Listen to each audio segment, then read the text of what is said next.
Vamos orar para a vida do pastor Adnei, clamar ao Senhor, que nós somos apenas instrumentos nas mãos do Senhor.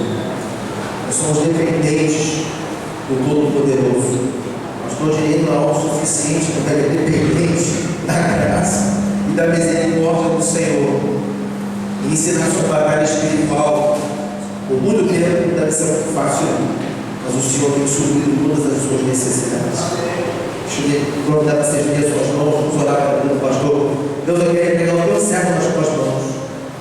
Que a tua vida, a tua mão, o teu poder venha sobre o teu filho, que vai estar ministrando os nossos corações. Não aquilo, Pai, que queremos ouvir, mas aquilo que nós precisamos ouvir. Deus nos ensina nesta manhã, fala conosco, nos abençoa. Mais uma vez pedimos ao Senhor que venha amarrar o valente, venha repreender a fúria do adversário, fala conosco através do teu servo, que ele possa ser boca de Deus para transmitir a tua palavra nesta manhã. Abençoa-nos em nome de Jesus, amém. Só um anúncio: aqueles que vão estar almoçando conosco, vai estar lá atrás, já vendendo ticket. Você pode jogar assim, comprando seu ticket, já reservando sua vaga lá no almoço. Vai ser seguido logo após essa ministração. Pastor Direito. O pastor Direito trouxe umas apostilas de batalha espiritual. Passou o tempo, passou a inflação, o salário aumentou, mas ele não tem o mesmo preço, apenas R$10. Você pode adquirir aqui na frente a apostila de batalha espiritual. Se quiser acompanhar durante essa ministração, R$10 você leva a apostila do pastor Adnei. Trouxe CDs dele. O Estevam também trouxe um CD de música e louvores, CD novo que ele lançou. Você também pode comprar. O CD está custando quanto? R$15 você pode levar para casa o Estevam. Não o Estevam, mas a bola do Estevam, CD. Você pode comprar depois, procurar aqui. Também voltou na fala aí. Mas pode ter, Deus te abençoe. Irmãos, que a graça e a paz de Jesus sejam com todos. E Jesus não foi embora, hein? A graça e a paz de Jesus sejam com todos. Amém? O que significa amém? No hebraico, eu falei da última vez que esteve aqui, lembra? Deixa eu explicar isso mais uma vez. Eu sou descendente de judeu, minha família Yeshazai, família Oliveira. Se você tiver nome de oliveira, nome de animal, nome de fruta, nome de árvore, possivelmente algum judeu entrou na tua família aí. E inclusive há uma porcentagem grande de judeus misturados na nação brasileira. Pode crescer. Pode crescer. Eu tenho lá em casa, depois eu olho lá a lista de todos os nomes. Eu também falo sobre a profecia de Israel. Eu estou dando um seminário sexta-feira, na igreja congregacional de Ribeiro. Lá nós estamos falando sobre as profecias relacionadas a Israel e etc. e tal. Mais uma vez eu estava com um rabino e nós estávamos fazendo um trabalho de evangelização para judeus, muito difícil, eles reconhecerem Jesus como Messias. E esse rabino me perguntou assim: o que significa amém? Aí eu falei: você será? Eu fui no hebraico. O que é pronúncia? Eu falei: não, pronúncia não. E aí ele mostrou que a palavra amém, além de significar, assim seja, assim é uma sigla. Ali tem 3 palavras que estão ali: Deus é fiel. Então, quando aparece a palavra amém na Bíblia, ela está dizendo a Deus que é rei e é fiel naquilo que eu estou concordando. E ele está mostrando que quando você olhar o amém na Bíblia, não está de qualquer maneira. O amém está sempre dentro de um contexto, texto que está concordando e você está exaltando o nome do Senhor. Nunca mais esquecer isso. E aí, toda vez que eu falo amém, eu me lembro: Deus é fiel. Além do que assim seja, assim é, assim será. Amém? Agora entendemos. Irmãos, mais uma vez, estamos aqui na casa do Senhor. Eu já estive aqui muitas vezes, aqui na igreja metodista, estive na igreja batista, agora fugiu, a igreja batista aqui da região, ministrando um curso de batalha espiritual, teve quase 500 pessoas. Dali eu tive outras igrejas por aqui que eu não me lembro. Fizemos aqui uma caminhada de intercessão sobre essa região toda aqui. E volta e meia, Deus nos traz aqui de volta. E para falar de um assunto, eu também estou até ministrando esse curso aqui na Igreja Batista, compromisso com a palavra lá do pastor Jorge Linhares, lá em Belo Horizonte, mas eu estou aqui no Rio, lá em Vila Valqueira, também falando desse assunto. Eu até estava falando com o pastor aqui, que esse é um curso de mais de 10 horas. E eu vou tentar resumir esse tema de batalha espiritual, que envolve muitos temas, muitos assuntos dentro da Bíblia. E eu queria trazer aqui com vocês um texto rapidamente, lá em Atos dos Apóstolos, capítulo 3. Atos dos Apóstolos, capítulo 3. Quem não trouxe a Bíblia fica perto do cristão. O cristão está com a Bíblia, o crente esquece muito. Ok? Lá no seminário que eu dou aula, se o aluno aprende, chegar na aula do seminário sem a Bíblia, não deixa nem entrar. Primeiro tem que convencer do que está com a Bíblia ali, né? Achamos? Está em Gênesis Apocalipse, diabos. Encontramos não? Versículo 21. Ao qual é necessário que o céu desceva até os tempos da restauração de todas as coisas que Deus falou por boca dos seus santos profetas desde a antiguidade. Aí cabe aqui vocês sabem o que significa hermenêutica? Hermenêutica é a interpretação do texto, a exegese é a interpretação da palavra do texto. E quando a gente faz uma leitura de um texto bíblico, por isso que eu estou dando essa introdução, porque eu vou entrar em assuntos aqui, e de repente você precisa ter uma pequena noçãozinha muito rápida sobre hermenêutica. Mas antes de eu falar, eu já vou dar o significado disso, depois eu vou passar ali no quadro para te mostrar uma coisa. Pedro aqui está dizendo que o céu aguarda alguém. Jesus aqui já tinha ido para o céu. Se você olhar lá em Atos 1, Jesus foi embora. Então, quem que o céu está aguardando? Quem que vocês acham? Quem? A igreja. Mas o texto fala que haverá um tempo de restauração de todas as coisas que os profetas falaram.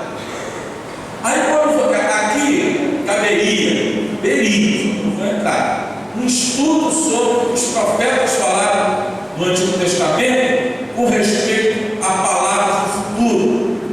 Porque esse texto aqui que está falando de restauração que os profetas falaram, são ministérios que seriam restaurados. E o tempo, nós temos uma década, inclusive eu nasci nessa década, não é? 1960, chamada década, quem conhece a chamada dessa década? Década das mudanças. Em 1960, essa década de 60, ela é um marco. Eu sou professor de história, trabalho muito com a área da história e da teologia. Na década de 60, uma série de coisas aconteceram na humanidade. Vou dar um exemplo. Cuba se tornou comunista, o homem foi ao espaço, o movimento de drogas surgiu, o movimento esotérico ganhou proporções muito grandes. O primeiro filme com nudez aberta, chamado Matriz, que hoje, segundo eu tive informação, até na revista evangélica, que hoje ela está na igreja, que é Jane Fonda, que fez um filme chamado Barbarella. Quem vê o filme hoje, até fica por isso aí é nudez, basta vir no carnaval, você vai ver coisa pior. Mas na época, esse filme Barbarella foi um filme que chamou a atenção, porque apareceu com as partes ali, não totalmente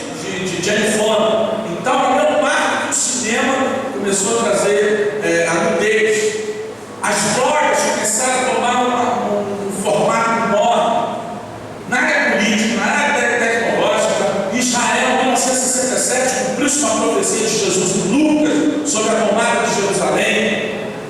Isso, inclusive, eu estou falando sobre essas profecias. Muita coisa ocorreu na década de 60. Inclusive, eu fiz essa pesquisa. Na década de 60 começou aqui no Brasil chamados festivais.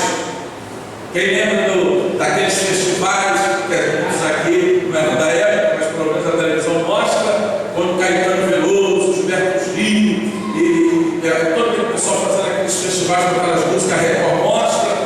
Naquele período começou no período da ditadura militar, uma série de coisas começaram a acontecer no Brasil. E aí tem um marco na área do batalha espiritual, porque também na década de 60 Deus começou a trazer o movimento missionário, levantou Jocum, ON, Portas Abertas, Fornos Mártires, várias coisas do evangelismo explosivo. As cruzadas de miligrama tomaram proporções enormes. A década de 60, eu poderia dar um estudo aqui para vocês, como que a década de 60 ela marcou a história. A partir de lá para cá, muita coisa foi modificada e alterada. E também nesse período, Deus começa a levantar dentro da igreja, até então, ministérios que não se falavam: trabalho com família, aconselhamento, o louvor e a adoração que teve proporções fantásticas. O tabernáculo de Davi, que é dito lá em Amós, que alguns fazem uma confusão ali, porque a gente tem que entender que aquele tabernáculo é a tenda que Davi levantou quando a arca da aliança foi trazida porque Saul não quis governar com a presença de Deus. Quando Davi se tornou rei, a primeira coisa que ele mandou trazer foi a arca. Davi queria governar com a presença de Deus, mas trouxe da maneira errada, em carne de boi. Levita canta no bucho. Entenderam aí? Tem muito boi dentro da igreja fugindo, pensando que é levita. E tropeça, boi tropeça. Mas o levita leva a arca aqui, ó. Responsabilidade, com os pés descalços, santidade e dizendo para Deus: eu sou teu servo. Andar descalço significa servidão, você é servo. Aí Davi percebe o erro e aí Davi vai trazer toda uma mudança na área do louvor e na área da adoração. Olha, um dia desse, o pastor até falou: eu estou pretendendo trazer esse estudo aqui. Então depois vocês falam dele, mas não é só para músico, não. Fala de música, de toda a história da música evangélica, desde a queda de Lúcifer, a influência da música gospel, os negros americanos. Isso foi base, se você não sabe. O rock and roll hoje, ele existe por causa do gospel. O jazz e blues existe por causa do gospel. O country existe por causa do gospel. O gospel foi a base para 95% das músicas dos Estados Unidos e em várias partes do mundo. Coincidência? Não. Tem todo um contexto histórico. Eu só vou deixar para vocês uma pulga atrás da orelha. Quem ajudou Jesus a levar a cruz? Qual é o nome do rapaz? Simão Sirineu. Ele é de Cirene. Cirene era onde? Na África. Ele era um homem negro. Por que isso? Irmãos, tem uma aplicação profética nisso aí. Nem queira saber porque aquele homem levou a cruz de Cristo, ajudou a levar a cruz de Cristo, a implicação que Deus vai trazer o povo negro no mundo inteiro. Mas não tem ninguém para entrar nessa questão. Eu vou lançar. Eu precisaria de 3 horas. Precisaria de 3 horas, porque eu teria que entrar em todo o contexto histórico, cultural, para a gente entender isso. As coisas na Bíblia não estão assim, ó, de qualquer maneira. Tudo ali tem um significado. Olha que quando Deus fala para Moisés, em Êxodo 25, farás conforme o modelo que te foi. Deus é rico em detalhes. Tem que ser como Ele quer. Não pode falar, mas botar mais um pouquinho para cá. Não, é assim que eu quero. E quando Ele deu a planta do templo para Salomão, Salomão cumpriu a risca. Tudo aquilo que estava no templo. E Davi orientou ele, que ele fizesse exatamente. Deus é um Deus de detalhes. E nos detalhes você vai ver coisas tremendas. Então, a década de de 60 foi um período que houve uma mudança. E Deus começa a trazer uma realidade para a igreja, que até então a igreja sabia que existia uma luta espiritual, mas Deus começa a falar sobre batalha espiritual. Entenda uma coisa: a guerra, por que a gente não fala? Alguns falam, mas tudo bem, eu entendo o sentido. A guerra, porque nós não estamos no sentido de guerra. Guerra, Jesus já venceu na cruz do Calvário. O diabo já foi derrotado. A guerra já foi vencida. Mas nós precisamos conquistar e fazer batalha. Entendem isso? Consegue compreender isso? Não estou dizendo que você não possa usar o termo guerra, mas, biblicamente falando, conforme está em Colossenses 2,14, Jesus já venceu Satanás. E aí a gente precisa agora conquistar o terreno que o diabo diz que é dele, mas não é, porque ele já foi derrotado. Por isso que vai dar para a igreja a autoridade. Porque se eu chego nesse ponto, por que Deus fala sobre essa questão de autoridade no mundo espiritual? Então, na década de 60, houve essas mudanças. Aí Deus começa a trazer uma realidade do mundo espiritual. A história do nosso país, ou de vários países, tem um contexto espiritual. Aonde vocês acham que a idolatria começou? Historicamente falando, entenda que quando o dilúvio veio para atacar, para destruir aquele grupo, aquele povo, não há menção de idolatria. O povo era mau, o povo era corrupto, o povo era cruel, mas não mencionou idolatria. Mas tem um homem que depois do dilúvio vai construir uma, e lá em cima vai botar a cabeça dele. Nimrod. A idolatria, se você pegar, a idolatria no mundo começa a partir da Torre de Babel, quando o cara quer que ele seja o sujeito. Ele quer chegar lá em cima, porque a palavra Babel é uma expressão da região da Mesopotâmia que significa porta para entrar no céu. O cara é tão prepotente que diz: eu vou entrar no céu. E começou a construir uma coisa para entrar. O termo ali, Babel, tem outras aplicações que vai gerar Babilônia, que é um outro assunto, mas também está dentro do contexto.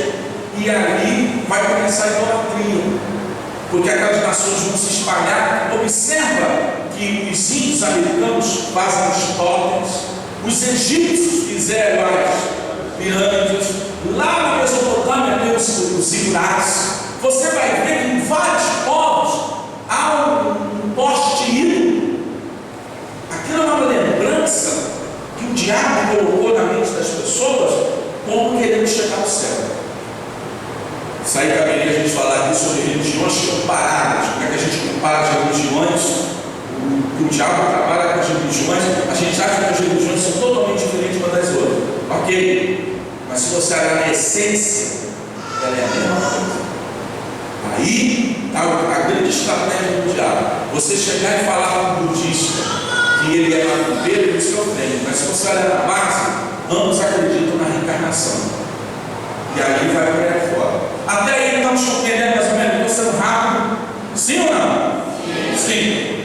Então, Deus fala que vai restaurar. E Deus começa a trazer para a igreja uma visão sobre o mundo espiritual, sobre batalha espiritual. Satanás ele atinge os seus objetivos através de uma coisa chamada base legal. Em Efésios 4:27 vai estar dizendo: não deixe lugar ao diabo. Que lugar é esse? Qual é a palavra que está ali no lugar? O que significa a palavra lugar? Agora deixa eu fazer essa rápida aplicação da exegese para a gente entender uma coisa. Não sei qual é um pouco longe, mas veja bem, como temos no uso disso, o texto bíblico, quando a gente vai examinar o texto bíblico, ele tem três linguagens que a gente precisa entender: linguagem figurada, linguagem simbólica.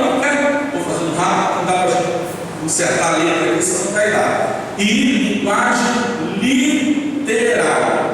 Vamos lá. O que é linguagem figurada no texto bíblico? Jesus pegou o grão de mostarda e disse: o reino de Deus é semelhante. Ele está dizendo que o reino de Deus é o grão de mostarda? Não. Ele está trazendo uma aplicação figurada. O que é a aplicação figurada? O que assemelha. Ele está trazendo algo que se assemelha ao que ele quer ensinar. Por isso que na Bíblia a gente vai ver isso em todo lugar. Ok? Simbólico. Vou pegar Jesus, porque Jesus ali é o cara, né? Simbólico. O que é símbolo? Jesus disse: eu sou o pão, eu sou a porta. Aí eu pergunto: Jesus tem cara de pão? Jesus tem cara de porta? Hein? O que quer dizer que ele é o pão?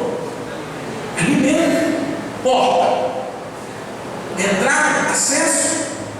Então, a palavra simbólica, a palavra no sentido simbólico, significa o quê? Substituir. Então, ele está dizendo: eu sou o verdadeiro pão, eu sou a entrada, eu sou o caminho, a verdade e a vida. Então, a linguagem simbólica é substituir algo que ele está trazendo consigo. Entenderam isso, mais ou menos? Vamos tomar café? O almoço vai sair já, fica tranquilo. Aí o sentido literal. O que é o sentido literal? Davi matou Golias. Moisés, o povo atravessou o mar vermelho. Isso é figura, isso é símbolo, ou isso é um fato que aconteceu? É um fato, né? Que a turma aí, eu estou dando um estudo sobre defesa da fé segunda-feira na Igreja Batista ali em Piedade. E eu estou mostrando como é que a gente defende a nossa fé. Quando esse negócio que não veio para cá, que na teoria da evolução, olha, minha palavra está séria, que a gente está mostrando a verdade da Bíblia, arqueologicamente, cientificamente, historicamente, verdades na Bíblia que a ciência descobriu depois e a Bíblia falava muito tempo. E você tem que, como Pedro fala, ele diz lá em 1 Pedro 3,15: estamos sempre preparados para responder todo aquele que perguntar a razão da esperança que tem em nós. Por que você é cristão? Por que você é desse livro? Por que você tem que responder a altura? Uma vez um comandante, eu trabalhei muitos anos na Marinha, 10 anos na Marinha, deixei uma carreira militar. Hoje eu seria talvez capitão de maringuerra, correspondente de coronel, já fazendo curso com almirante. E eu estava fazendo seminário naquela época, e o almirante chegou, estava tendo uma reunião de almirantado, cheio de estrelas naquela sala. E aí o almirante me chamou para passar um serviço que ele queria que eu resolvesse para ele. Aí ele virou assim: Adnei, aqui vai ser pastor, para perguntar qualquer coisa da Bíblia, que responde. Eu gelei, eu estava assim, nariz, estava. Aí os almirantes olharam para mim assim, eu todo. Aí começaram a perguntar: quem escreveu o livro? Por que você quer? Por que você quer? Por que você quer? Aí ele levantou um almirante assim, almirante Giovanni, espírita ele. Por que todo crente é burro e analfabeto? Meu Deus, eu tenho que responder esse homem para não sair preso e responder ele o que ele falou. Aí eu cheguei assim: almirante, de repente o senhor deve estar confundindo, não deve conhecer algumas coisas. Eu falei: como assim?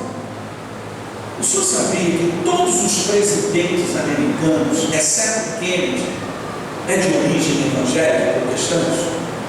O senhor sabia que os 11 artigos da Constituição americana, escrita por Benjamin Franklin, está baseado na Bíblia? O senhor sabia que todo presidente americano jura sobre a Bíblia antes de tomar posse e participa de um culto? O senhor sabia que Finlândia, Islândia, Inglaterra, aí eu fui fazer uma série de países protestantes que são países ricos, são países de primeiro mundo, e fui até o presidente Reagan na época, né? Se o senhor está dizendo que ser crente é ser burro, analfabeto, como é que o senhor me explica essas nações que são ricas e a sua origem religiosa é o protestantismo, a sua base religiosa é a Bíblia? Aí ele, eu não tinha. Aí o almirante que trabalha comigo, né? Percebeu que ele ficou numa situação: tá bem, ele tá bem, pode sair. Com licença. Irmãos, a gente tem que responder. Mas não responder com chavão: Jesus mudou a minha vida, amém, muda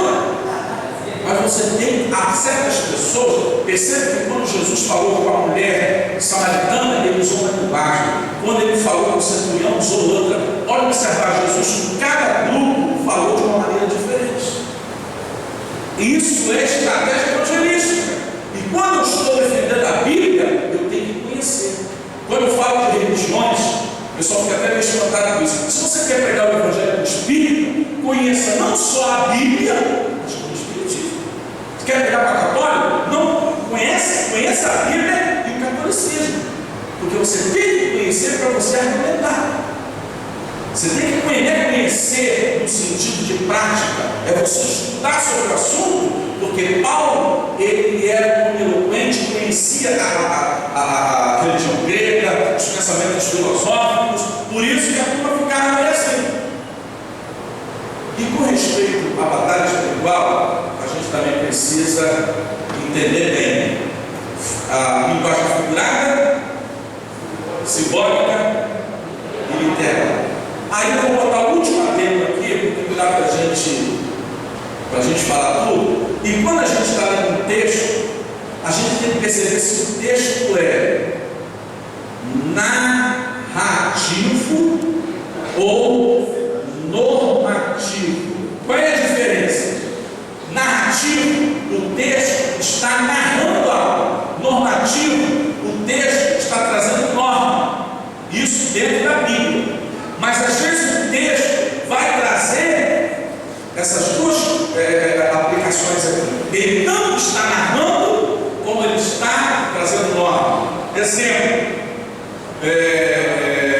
quando a Bíblia diz assim: e pegaram um navio e foram para a cidade de Chipre. Ali é uma narração ou é norma? Está narrando. Mas quando Jesus disse assim: eu sou o caminho, a verdade e a vida, ele está narrando ou ele está trazendo norma? Norma. Então, quando eu olho o texto, eu preciso olhar essa particularidade. Dada essa introdução muito rápida sobre hermenêutica, agora vamos ler alguns textos e vamos fazer algumas aplicações aqui. Efésios 6,12. Quem achou pode ler rapidamente. Pastor, quando faltasse 10 minutos, pastor, 10 minutos, eu vou embora, porque vai até a noite. Essa semana o pastor falou para mim: eu vou chamar você para dar um estudo aqui, vai ser uma vigília. Se o povo vai aguentar, né? Você vai fazer uma vigília estudando a Bíblia. Vamos lá, aqui diz Efésios 6,12, está até aqui, olha lá.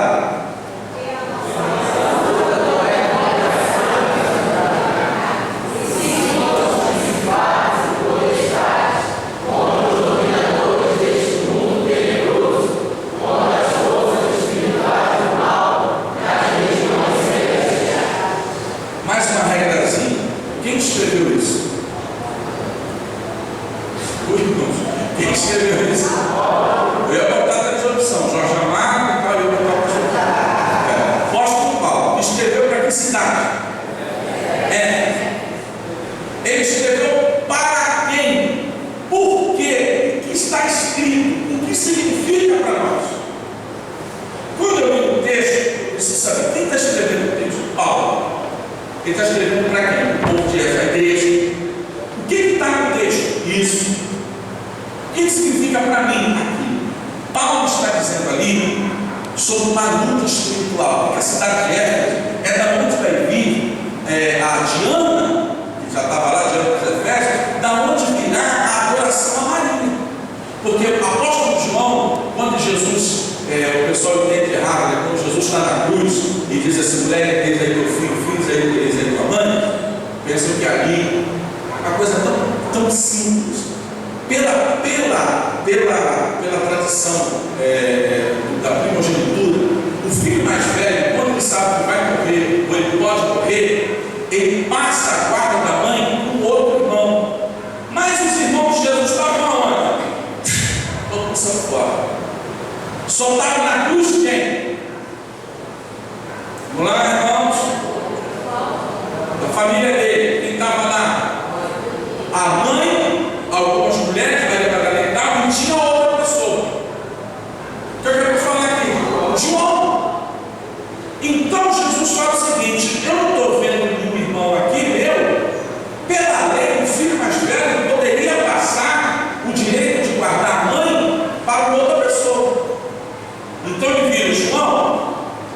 vai cuidar da minha mãe, ela vai ser tua mãe.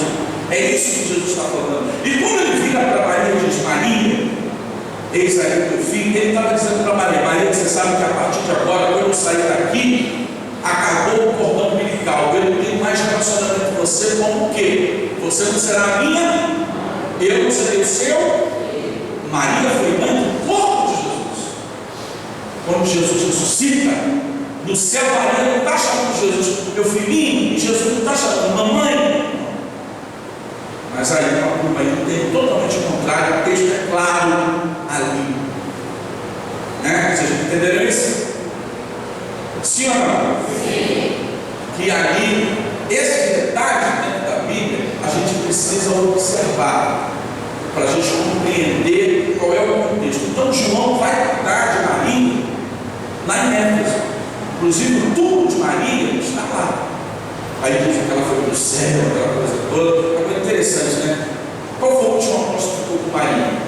João. Ele escreve o Apocalipse. Maria aparece lá no céu, está percebendo? Alguma vez aparece Maria no Apocalipse? Nenhuma vez. Vamos pela lógica, se fosse assim, ele não seria o primeiro a falar: pô, Maria está lá. Não. Maria está na multidão adorando lá. Não lá, dentro do contexto que a gente vê. Então, voltando lá. A cidade de Éfeso é uma cidade muito cheia de idolatria. E Paulo chega ali arrebentando, falando de uma guerra. E aí Paulo vai fazer uma discriminação, que a nossa luta não é contra. Quem que é carne e sangue? A nossa luta não é contra quem? Não é contra a pessoa, não é contra o pai de santo, o pai de Joaquim, Maria Corrocão, Rasgada, Raia, chinelo, sei lá. Tem vários tipos de marca, conca, raia e tal. A nossa luta não é contra as pessoas. Mas aí Paulo usa em Efésios 6:12. Aí a gente tem aqui o grego. Eu vou apenas citar, escrever o grego aqui. Ele fala, ele usa lá principados, potestades. Aí eu vou agora inverter aqui, né? Depois eu vou explicar forças do mal e depois ele usa o que? Que palavra que ele usa no final? Dominadores. Vamos lá. Quando ele fala de principado, a palavra archa no grego, principado vem de região dominada por príncipe. Aí lá na Bíblia vai dizer do príncipe da Pérsia que resistiu a Miguel quando ele vem entregar a mensagem para Gabriel. Há regiões que são dominadas por principados. Vou dar um exemplo aqui, sem nenhum tipo de discriminação. Por isso que eu não vou nem citar nome de lugar. Quem aqui já teve essa experiência? Pode ser de dia ou de noite, de você estar saindo de um bairro e entrar no outro e sentir que o clima ficou pesado. Pesado assim, de você se sentir mal. Caramba, que angústia. E você está meio-dia, passando num lugar. Sabe o que é isso? No teu espírito, você consegue sentir o ambiente espiritual do lugar. É tão forte, né, que a dor de Madureira nem se fala. Entrou ali, essa dor de cabeça lá. Entrou ali, todo mundo que entra ali, que ali também, né, a coisa está rasgada lá. Mas você vê lá regiões, há bairros, que você percebe que o ambiente está pesado. Não é porque tem gente gordinha nesse lado. É porque é um mundo espiritual. É um mundo espiritual que está. Eu teria que ter mais tempo para explicar isso. Veja uma coisa, que eu vou falar com muito critério, cuidado. E critério, cuidado, amor.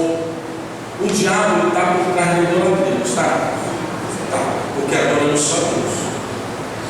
Curiosamente, quem é o santo de casamento? O Antônio. Nada como o Antônio que está aqui, tá? O Antônio. Eu já fiz essa pesquisa, isso que eu estou falando é mapeamento espiritual.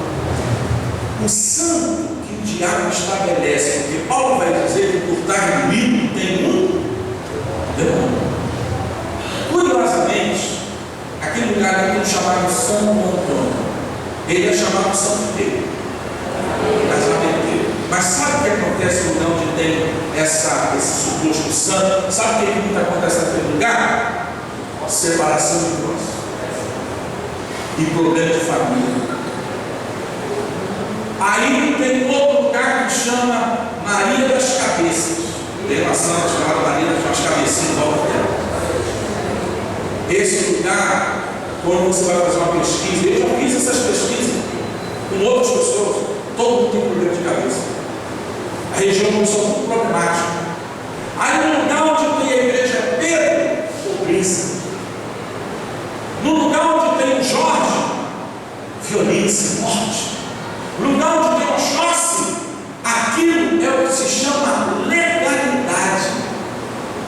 Paulo, a gente teria que fazer uma trajetória do Antigo e do Novo Testamento, porque Josué mencionou isso aqui lá no seu livro. Olha que coisa, a gente olha para Josué, está exagerando, mas Josué disse uma coisa aqui sobre o cuidado, Josué 23, versículo 7. Por que Josué falou isso aqui? Lá no Antigo Testamento, 23, 7, quem pode ler?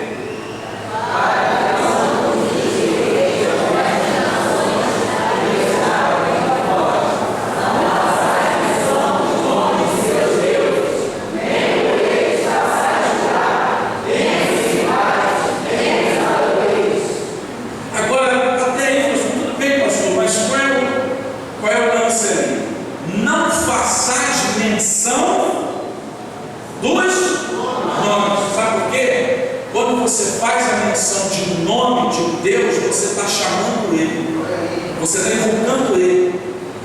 O Cid Guerreiro, que fez muitas músicas para a Xuxa, hoje no Serra de Deus, aceitou Jesus, está lá no Congresso dos Sinos, você conhece ele, aquele cabelão dele, porque ele trabalha, é um trabalho fantástico lá na Bahia. E ele fez uma música que eu vi em muita festa de crente essa música. E lá ele. Isso é uma chamada de orixá. Isso é uma chamada de orixá. E lá está chamando. Quando a Beth Faria foi fazer aquela novela Diabeta, chamada Dieta, né? Ela consultou duas entidades para fazer o melhor papel, aquela coisa toda. Ela consultou o Tranca-Rua das Almas e Pombagira da Rainha. É porque o outro convidado traga a foto dessa turma, porque eu tenho a foto desse pessoal todo. E aí, olha que coisa interessante, que eu vi muita gente falando isso. Aí a Pombagira disse para ela assim: você vai usar uma moda, você vai usar uma expressão. E quem viu essa novela, talvez lembre disso, que a Pombagira disse para ela: você coloca a mão aqui e diz assim, é ruim. E muita gente falando isso. Mas aquilo ali é uma chamada de pedido, de deboche que o Exu está fazendo para ela fazer. É ruim! É ruim! E aí o Tranca-Rua disse para ela, usa a expressão, está tudo nos trinques. A palavra ali é tudo trancado, eu tranco. Tranca-Rua eu tranco. Já vi muita gente usar a expressão mané. Quem usou essa expressão mané foi Zé Felipe, para menosprezar uma pessoa. Tu é um mané, tu é um derrotado, um caído. Essa é a expressão. A palavra moleque, pequeno demônio agitado, da onde deriva a palavra moloque, né? Porque o moloque era as crianças eram oferecidas para ele. E essa prática vem lá do Antigo Oriente Médio, dos povos que Israel enfrentou, mas na África, quando os africanos vieram para cá, eles trouxeram o chamado moleque, pé de moleque, que era para fazer um doce para o Exu Mirim, que parece até um Brasil, um demôniozinho vermelho, porque ele perturba as crianças. Então tem que botar docinho para ele parar de perturbar as crianças, porque as crianças ficam agitadas. Então o pé de moleque, agora você para de ver o pé de moleque, cara, por favor. Eu estou dizendo que a origem do porquê. E a palavra moleque quer dizer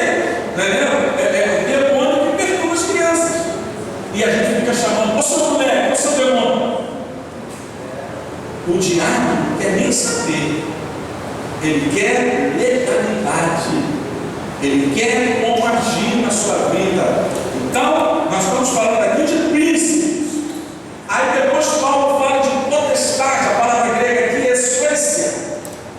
O que são isso? Demônios que atuam em área de liderança religiosa e política. Brasília está cheio de lá.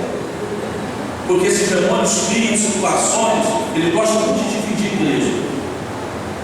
Gosta muito de estar dividindo igreja e criando situações, fazendo facções de divisão dentro da igreja. Esses demônios chamados potestade. E Paulo está discriminando que sabe, irmão, você acha que o diabo é organizado ou desorganizado? Muito bem organizado, ele aprendeu isso no céu. Ele sabe o que ele. A gente pensa que o diabo, mas Jesus disse que, Jesus vai dizer nos evangelhos, que o diabo pode ir contra ele mesmo. Mas ele cria uma situação que parece até que ele está indo contra ele mesmo, mas tudo isso é uma grande armação. Estão entendendo aí? Então, os príncipes, estou dando um exemplo para a gente depois apertar mais um pouco aqui. Esses príncipes, a potestade, atuam nessa área de liderança, de influência, de fazer leis contra a igreja. Por isso que eu falei nesse curso aqui às 10 horas. Aí depois tem forças do mal, pneumática. A palavra pneumática vem de pneu, sopro, mas ali é soprar aqui, atormentador de mente. A gente ouve falar daquele, vê muito isso em desenho e tal, um demôniozinho falando aqui, um anjo falando aqui. A proposta, ela até tem um fundo de verdade. As forças do mal atuam aqui, falam no ouvido. É aquele demônio que diz que você é um cara rejeitado, que você tem que. Quantas pessoas, quando tentaram se matar, não falaram que ouviram uma voz dizendo: se mata, se joga aqui. Irmão, isso já aconteceu comigo, filho de um culto. Eu estava passando ali no viaduto de Madureira, eu estava passando assim, aí eu parei para dar uma olhada nos carros passando ali, aí vi aquela voz nitidamente: se joga dali. Eu falei: isso, se joga daqui? Na hora eu percebi. Agora, se eu sou um cara todo deprimido, cheio de problema, escuto isso. Aí assim, o diabo fala: o outro me joga lá. E as pessoas que fizeram atrocidades, que mataram, muitos, não estou justificando não, mas muitos ouviram. É aquela voz que diz: rapaz, você é gay mesmo, olha o teu jeitinho, você é sapatão, desculpa a expressão, você é sapatão, olha, é assim mesmo, se entrega, sai do armário, se libera. Mas pode observar que as coisas do diabo trazem sentimento de culpa. Eu já conversei, a gente trabalha com muitos homossexuais. Nenhum deles se sentem felizes. Todos são tristes. Aí uma vez eu falei para um, até conhecido: rapaz, quando tu vai para a televisão, tu fala isso, fala aquilo. E a gente fala para a mídia, aquela coisa toda. Quando eu trabalhava na SOS Vida, eu era responsável pelos conselheiros, que a gente lá atendia. Não sei se está funcionando, não vou lá, mas eles fazem um telefone 24 horas de aconselhamento. O grupo que muito evangeliza aqui liga para lá pedindo ajuda são homossexuais. E aí o conselheiro veio falar comigo: pastor, olha aqui o nome do fulano, até para fugir do nome do sujeito, o cara era o presidente do movimento gay homossexual do Brasil. Aí eu falei: e ele ligou para cá, quem que ele? Você tem que estar me dando para debochar. Não, nós estamos pedindo ajuda. Ajuda como? Que ajuda? Ele quer ser libertador, vocês sabem. Ué, e aí o que você falou para ele? Eu cheguei, conversei com ele: mas você não fala na televisão, não diz. Ele falou: tudo isso é fachada, isso é fachada. A gente está porque a gente recebe dinheiro dessas instituições, recebe dinheiro disso e do outro, mas a maioria são todos infelizes. Interessante, eles não falam isso na televisão. Não falam isso na televisão. E as forças do mal, essa semana, eu ouvi uma coisa na televisão, foi terça-feira, não sei quantos foi o jornal hoje, era uma reportagem sobre a adoção de crianças. Eu fiquei pasmo quando a mulher da senhora falou aquilo. Aí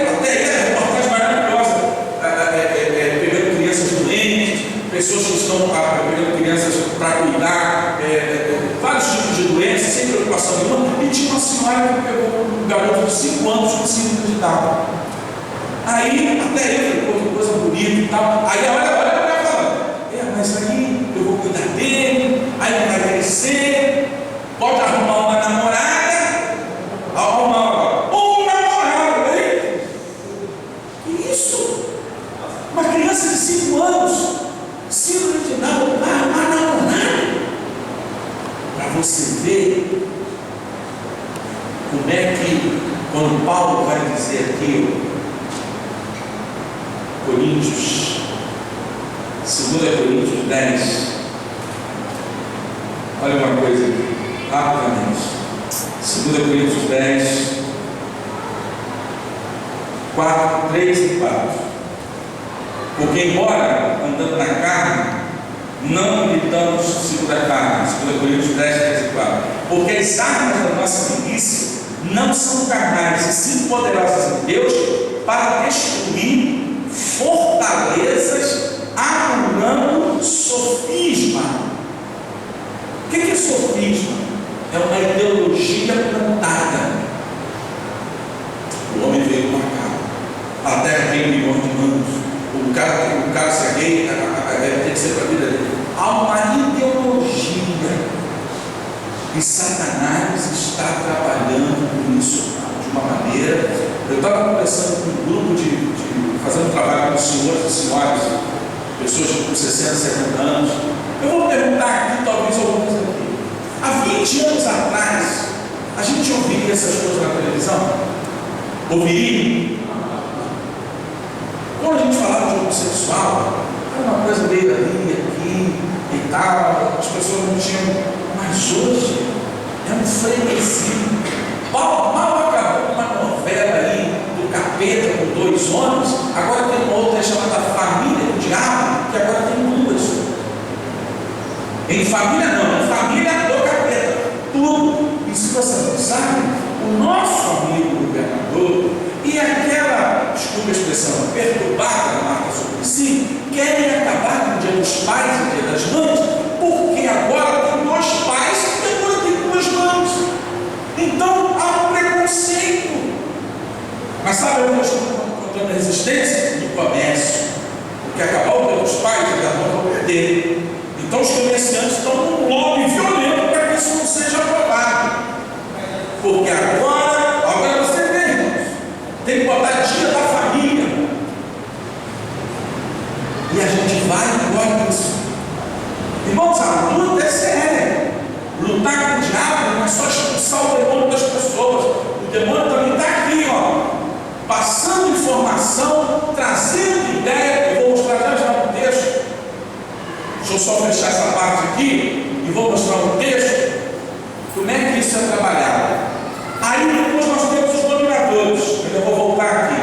Os dominadores, a palavra é cosmocratores. Eu busquei um pastor que o nome é fera, o seu chefe na área do grego hebraico, e eles confirmaram exatamente isso que eu estou falando para vocês, com algumas variações, mas o que Paulo está dizendo é exatamente isso. O diabo tem um campo de ação muito específico em áreas específicas. Esse específico, esse dominador aqui, é os chamados demônios que entram em corpos. Como Maria Mulano, Rasgada, Exu não sei das quantas, Preto Velho. São os demônios, vamos dizer assim, aqui seriam os soldados, aqui seriam mais ou menos os sargentos, aqui os oficiais e aqui os generais. Assim, a grosso modo, há uma organização, o diabo sabe muito bem como ele trabalha. Inclusive, nesse aspecto aqui das forças mal voltando aqui, muitos aqui já devem ter visto o desenho de He-Man. Mas não sabe que o He-Man foi feito, He-Man Thundercats Humanos, ele foi feito uma organização com um nome muito bonito, Organização Luciferiana da Nova Era, lá na Califórnia, aonde tem uma área que é 4 vezes maior do que essa igreja, uma área imensa, onde ficam lá vários escritores esperando os espíritos virem para escrever desenhos animados e histórias. Aí se você olhar He-Man, se você olhar Thundercats, se você olhar She-Ra, você vai ver por dentro as mensagens. Então não escondia, está aberto. Sensualidade, He-Man vem com aquela sunguinha, perdão, aí tem a outra lá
se você vai esqueleto, igualzinho está na cadeira aqui no Brasil.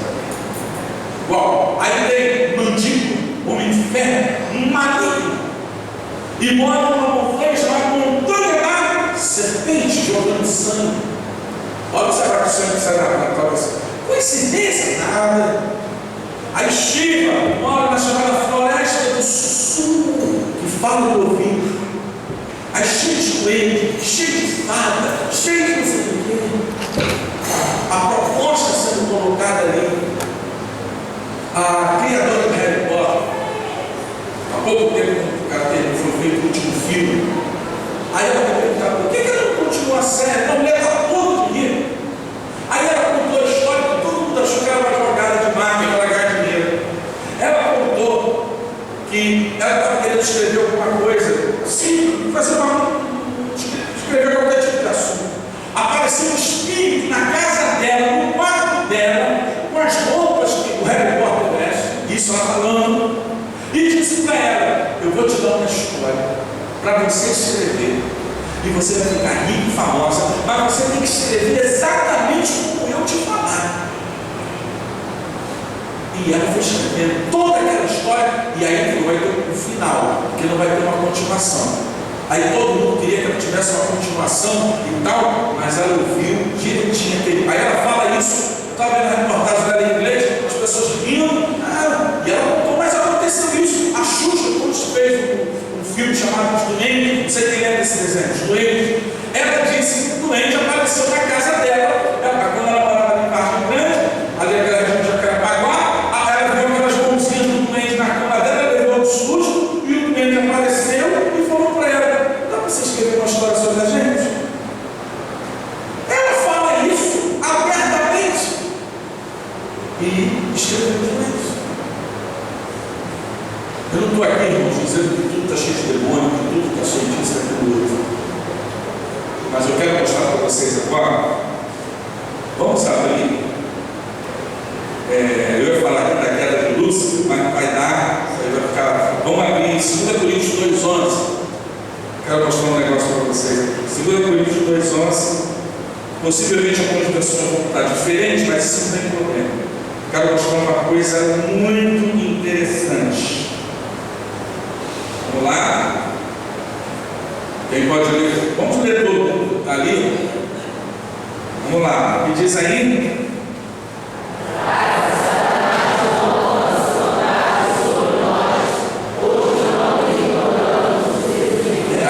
Tem pessoas que aparecem ardis.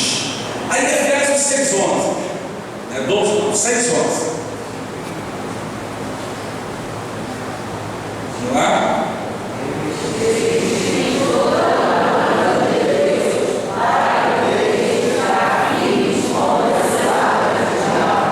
Cilada. Aí a outra palavra, desígnios ou ardis. Vamos escrever aqui. Vou abreviar: estratégia do diabo.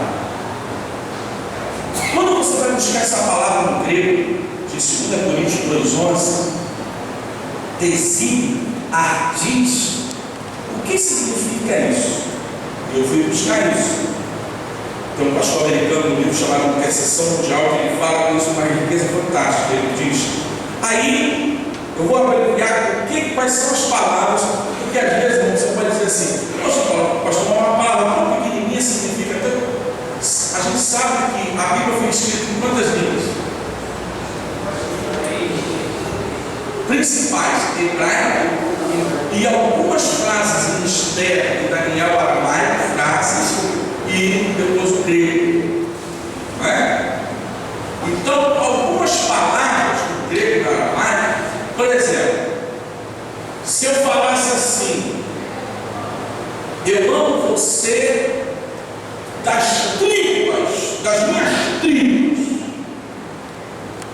O que é isso, rapaz?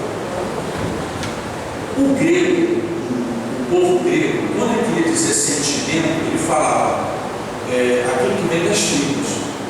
Por que ele fala isso? Vocês vão achar um pouco engraçado isso, mas tem sentido, eu vou trazer o contexto. Quando a gente sente dor de barriga, a gente sente a barriga dói, a barriga faz isso, fome. Os também, as entranhas, onde vinha sentimento, porque doía. Aí, quando os tradutores foram começar a pegar o texto bíblico, aí eles mudaram um pouco de tripa para entranhas. Mas aí ia ficar mais esquisito. Mas aí eles queriam dizer que o que eles queriam falar mesmo era coração.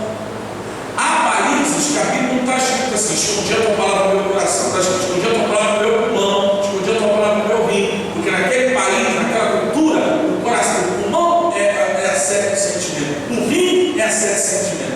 Então, na hora que vai fazer a tradução bíblica, a gente tem que pegar a palavra de acordo para que a pessoa entenda. Eu estava no Japão uns anos atrás e tinha uma menina brasileira que mora lá, ela estava traduzindo e falando. Aí ela era rápida, boa pra caramba. Aí eu cheguei assim: e o urubu? Falei assim: urubu, pastor? É urubu. E o japonês não sabe o que é urubu, não. Não sabe o que é urubu? Não sabe, não sabe nem o que é urubu aqui. Mas a minha ideia era dizer a árvore com carniça. Aí eu falei para ela: tem uma árvore que come carniça? O corvo. Por isso que não é só o corvo. O povo ficou comendo carniça. Pessoas mortas. Isso é outro ponto. Vou entrar essa parte do povo agora. Aí, o povo. Aí eu falei: ok. Ele fica lá no povo. Aí o povo. Porque tem algumas palavras que não vai fazer sentido para a gente. E aí o tradutor, ele tem que buscar uma palavra. Não é que vai alterar o texto. Ele vai buscar uma palavra para melhor entendermos o que o profeta, ou que quem escreveu, estava aplicando ali. Entenderam isso? Não é que está alterando o texto. Então, essa palavra que eu estou usando aqui, ardis, desígnio. Então, 4 palavras gregas aparecem aí. Primeiro, planos. Segundo, esquemas. Esquemas. Terceiro, tramas.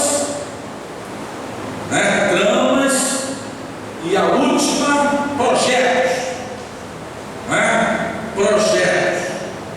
Então, Paulo está dizendo o seguinte, conforme esse texto de 2 Coríntios 2:11: não temos que ignorar o diabo, porque o diabo tem planos, esquemas, tramas e projetos. Paulo está dizendo que aí eu fui mais a fundo. Aí para escrever ali, eu vou falar aqui, se você estiver anotando. O que é plano? Plano é planejamento. O plano é como alguma coisa vai ser feita. Eu faço o planejamento da construção. Eu faço um plano. No primeiro momento, ainda não entrei no esquema. Eu faço um plano. Vocês acham que o diabo tem alvos? Tem alvos? Tem. Ele tem alvos, ele tem planos. Ele é estruturado, ele tem planos. Paulo está dizendo que ele tem planos. Segundo, esquema. Aí eu vou buscar esse esquema. O que é esquema? As 2 palavras melhores aqui é mapa e organograma. O diabo tem um organograma. Ele tem um organograma. O que é um organograma? Como funciona uma organização. Então, Satanás tem um organograma.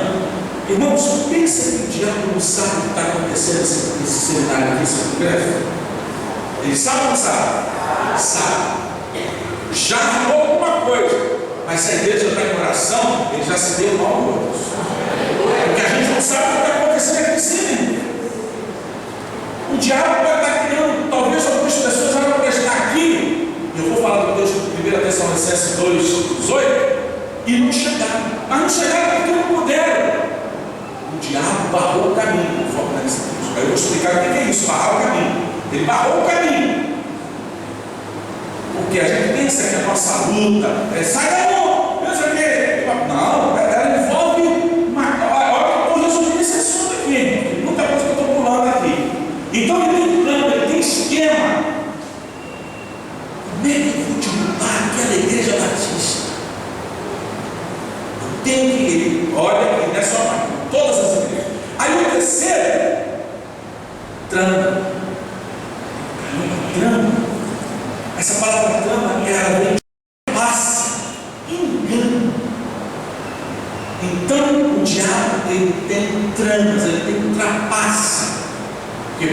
assim, Jesus chama de pai da mentira.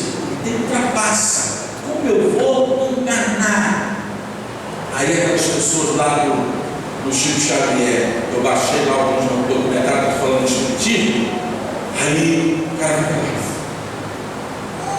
Joãozinho, eu estou aqui, é meu filho, pronto. Interessante que não baixa crente morto no centro espírita.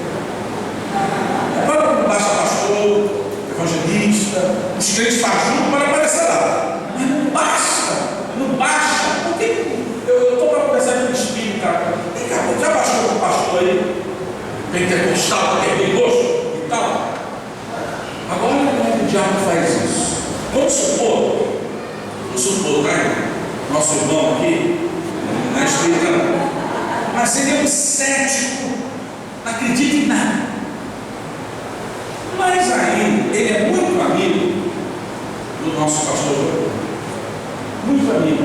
Conversaram muitas coisas juntos e tal. É aquela coisa. Aí um dia, Deus chama o pastor João. O João veio morar comigo, por exemplo. Não estou profetizando não, então tem muita coisa para fazer.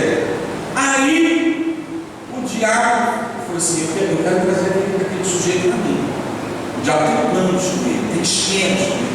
Aí baixa lá a vovó Maria Chinela, conta raiz, aí diz, eu sou amigo do fulano, diz para ele que eu estou aqui, que eu quero falar com ele, e tal.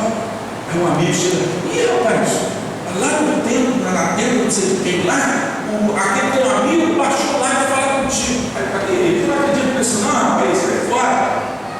Aí o diabo, peraí, esse cara está na guerra, então eu vou falar pega aí o arquivo dele aí, pega. Aí o diabo vai lá, o demônio vai lá no computador, pega o arquivo dele. Você pensa que o diabo tem arquivo sobre a gente? Não? Ele sabe direitinho quem nós somos, a nossa história toda. Ele sabe direitinho. Vou falar nisso aí. Aí o demônio fala para eles, olha só, em 1900 e tal, eles tiveram uma conversa lá no quarto dele sobre um assunto que ninguém sabe.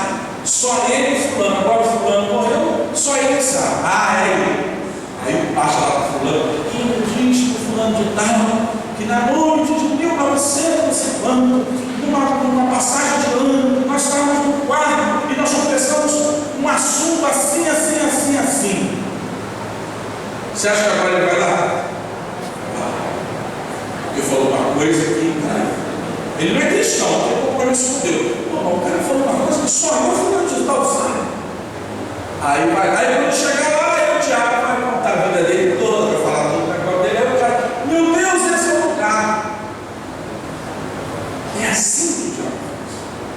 Uma vez o senhor, tenho muito respeito por ele, não sei se ele está vivo, e ele falou para mim assim, Adnei, sabe por que você é um cara que entende muito da Bíblia? Você tem toda essa inteligência falando para mim? Eu falei, não, por quê? Porque você foi conselheiro do faraó. Eu falei, só espero que você seja da praga do Egito, que lá depois não foi desse não, né? Aí ele olhou para mim, não, você foi, eu não sei, mas o Espírito está dizendo aqui que eu não falei para ele, né? Pô, já quer me enganar? Repara que quando os caras dizem que você tem vida reencarnada, ninguém fala que você foi um pobre que viveu no céu. Sei que você foi filho, não sei de quem, um príncipe, não sei aonde, aquelas cascatas que o diabo. E aí as pessoas querem isso. Ele tem tramas. Aí por último, projeto. O que é projeto? Aí eu vou nominar aqui projeto. Vou citar o texto, vai dar para a gente ler, mas eu estou fundamentado no texto. Projeto. O que é projeto? A palavra projeto é o quê? É algo que você pegou, né? Quando eu estava fazendo história, eu tinha que fazer um projeto pedagógico sobre um assunto. Eu fiz sobre a sobrevivência do judeu no holocausto, aquela coisa toda. Foi minha defesa de tese, aquela coisa toda. Então eu elaborei todo o projeto ali. Mas aí eu pergunto aos irmãos, o diabo tem projeto para a família? Tem ou não tem? Mas que projeto é esse? Para degradar, para destruir. Ele tem. O diabo tem projeto com a mídia, com a televisão? Não acabamos de falar aqui desses filmes, dessas coisas todas preparadas?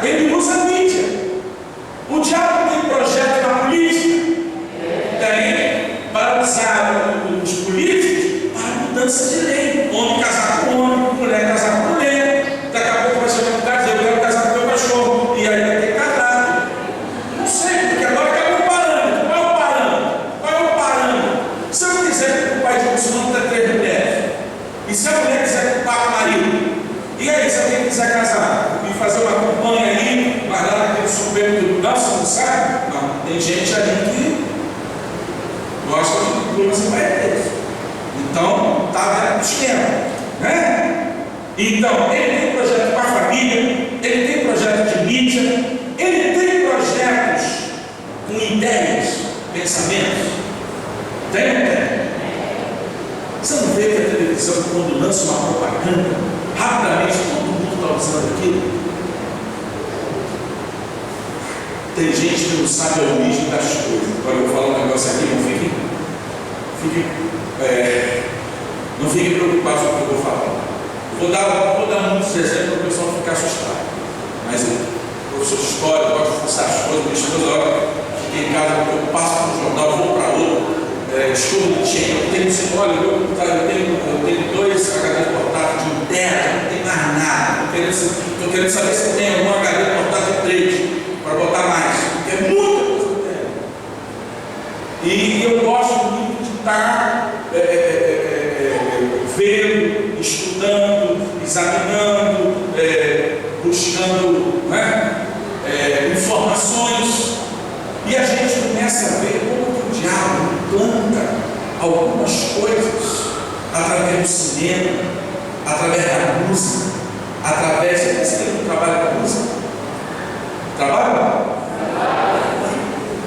Ele não trabalha com o cinema? Trabalha.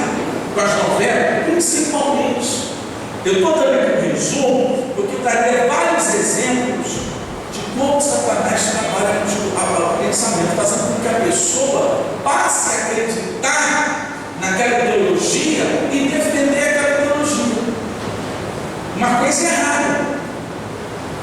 Vou dar um exemplo aqui da hipocrisia da nossa sociedade. Vou falar uma coisa aqui agora, mas veja bem. Me lembrem casamento, para não fugir. Passou o casamento. Deixa eu mostrar como é que a gente é de uma hipocrisia. Me lembrem casamento, eu quero falar uma coisa do casamento. Casamento, a origem do casamento. Tá? Eu não pergunto. Tinha uns caras aí chamados CQC, que os irmãos andaram orando ali, dividiu todo mundo, cada um foi para um campo aí. Porque os caras foram mexer com o crente, mas deu mal. Aí, esse pessoal do CQC, eles fizeram uma reportagem sobre a parada gay. A sorte dos caras foram sem câmera, sem nada. Aí tinha aquelas pessoas que ficavam ali fora vendo lá os homossexuais passando ali. Aí o cara chegou perto do sujeito assim, e aí, o que você acha disso aí? Isso é uma palhaçada, isso é e falava com você, isso aí, e se você tivesse um filho dele? Pelo menino, não matar o garoto, você está aqui por quê? Porque eu achei engraçado assim. Aí falou logo os palavrões. Aí eles gravaram os caras. Agora eles vêm com a câmera, mas o outro já pode. E aí, o que você acha da parada dele? Ai, coisa muito bonita, coisa muito bem feita. E se você tivesse um filho dele? Teria que compreender, teria que ajudá-lo, e não sabe o que mostrou aquilo ali? Que a sociedade, no fundo, não aprova isso. Mas quando está diante de uma televisão, tem que ficar bem na foto. Aí tem que dizer, mas nas rodas de amigo, nas famílias, se você declarar que é gay, meu irmão, acabou o mundo. Mas eles querem colocar na sua cabeça isso. Então, o pensamento que vai vir, né? A história do casamento, algumas coisas que a gente não sabe a origem. Vou pegar uma. Já viu que houve uma moda aí dos garotos andar com uma calça que meio que caindo aqui? Já viu? Já viu? Você sabe a origem disso? É a origem das penitenciárias americanas. O cara que andava com a calça por aqui, ele vai dizer, eu sou gay. É isso, ele vai dizendo, eu sou gay. Ele vai dizendo que os caras da penitenciária querem chegar. E o mundo está andando com esse negócio aí. Mostrando cueca, mostrando não sei o quê, e não sabe a origem. Da onde vem a história? Estou dando um exemplo simples, que o cara pega o negócio, aí coloca lá,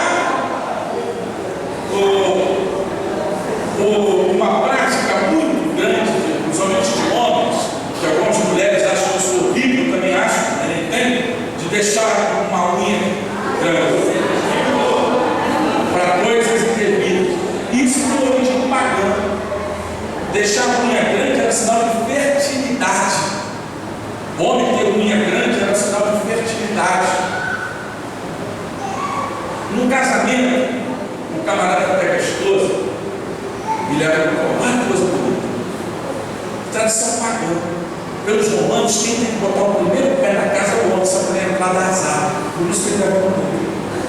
A mulher não pode entrar no mundo. Olha que coisa, todo mundo acha que o cara não. É porque se o homem botar essa mulher entrar primeiro, dá azar. Joga arroz. Joga arroz também é tradição romana, para que o Deus da colheita dê comida para aquele casamento. Né? Jogar o buquê. Jogar o buquê é a próxima mulher que vai fazer o ritual de sacerdote no tempo pagão. Então, a sacerdotisa fez o oráculo, fez o sacrifício, aí chega, vira e joga o buquê. Aí quem pega é o cara. Irmão, se for a fundo aí, vocês vão deixar de fazer muita coisa. Fique tranquilo, estou aqui querendo mais. Aí as pessoas ficam. Tem uma turma aí, eu não sei como é que está aqui essas coisas. Vou falar aqui, mas eu não sei. Que não pode fazer cantata, que não pode fazer Natal, que não pode não sei o quê. Quem aqui comemora aniversário? Um bolo, um velo. Isso é pagão. É pagão, isso era proibido. Era proibido na Idade Média. Por quê? Um bolo, quando alguém fazia aniversário, os gregos e os romanos acreditavam o seguinte: tinha que fazer um bolo para um Deus acender a vela para espantar os maus espíritos, e tinha que bater palma para que os espíritos não entrassem na pessoa, tinha que dar presente para agradar. Por isso que na Bíblia só fala 2 aniversários, de Faraó e de Herodes. Mas irmãos, eu estou dizendo isso, que eu não vou comemorar aniversário, não estou nem aí no capeta, estou nem aí para ele. Mas só que tem alguns irmãos que fica comendo mosca e engolindo cabelo. Não pode isso, não pode aquilo. Ai, não pode. Então pare para pensar. E nem comemora passagem de ano, porque também é pagão, do Deus janeiro o outro Deus. Se a gente for examinar todo o contexto histórico, acabou a história. Então, vamos lá, deixa o pessoal ver o que sabe. Vamos lá: família, mídia, política e religião. O diabo tem projeto com religião? Tem. Que projeto? Criamos sei quantas religiões. Olha, fiquem tranquilos, irmãos, que eu comemoro Natal, comemoro festa, ano novo, entendeu? Não estou nem aí com o capeta, entendeu? Estou falando das pessoas que são extremas de um lado para o outro, deixa passar. E a sociedade? Satanás tem projeto? 1 João 5,19: eis que o mundo jaz. O que é o sistema? Ali é sistema, mundo sistema. A Bíblia fala de 4 mundos: o mundo de Deus, o mundo espiritual, o mundo da terra e o mundo dos mortos. E aí a gente tem que entender que quando está falando ali do sistema, é o mundo que o diabo controla. Ele tem controle na sociedade. Por isso que o diabo vai dizer que não ameis o. Agora amar o mundo ali. Aí Jesus vai dizer na palavra do semeador em Mateus: o mundo é fascinação. Ai, aquele cara se dá bem. Ai, aquele camarada está muito bem. E não sei lá. Eu vou pregar hoje na igreja alguns desses assuntos aqui, mas eu vou falar quem é o diabo. Eu não estou dizendo que você tem que perguntar ao diabo o CPF dele e não sei o quê, quando você voltou, o que você está fazendo.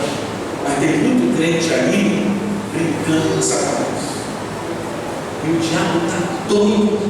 Irmão, sabe por que o diabo te odeia? Presta atenção nisso. O Espírito Santo é uma dica. Uma dica dos Espíritos.